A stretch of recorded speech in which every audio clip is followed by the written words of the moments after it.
Final farewell in Washington, D.C. today for former President Jimmy Carter. A funeral service is going to be held later this morning after a week of tributes and mourners paying their respects at the Capitol Rotunda. Eyewitness News reporter Kimberly Richardson is in the newsroom with more. Good morning, Kim. Good morning, Charlene. President Biden declared today a national day of mourning ahead of the state funeral at the Washington National Cathedral. Biden will deliver the eulogy. This is what it looks like right now inside the Capitol Rotunda, where former President Jimmy Carter has been lying in state. The rotunda has been open throughout the night, and thousands of people continue to pass through, paying their respects.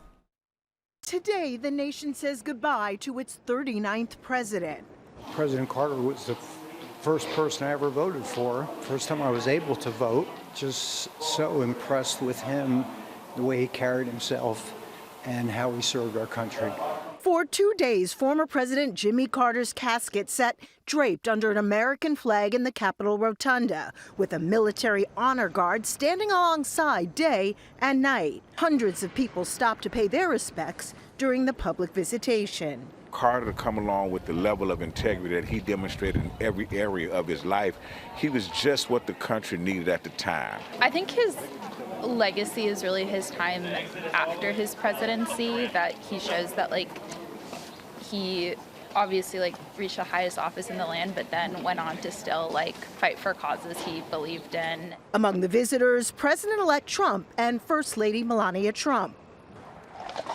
Today, Carter's casket arrives at the Washington National Cathedral for a national funeral service that includes the U.S. Marine Orchestra, the Armed Forces Chorus, and generations of dignitaries tasked with putting Carter's legacy in words. The former president this afternoon travels home to Plains, Georgia one last time to be laid to rest next to his wife, Rosalind, married 77 years and together again for good. And the last National Day of Mourning happened in 2018 following the death of former President George H.W. Bush. While it's not an official federal holiday, there will be some closures. That includes the Postal Service. Mail will not be delivered today. The New York Stock Exchange will also be closed, and the U.S. Supreme Court and other federal courts will be closed as well. Carter will fly home from Joint Base Andrews aboard Special Air Mission 39.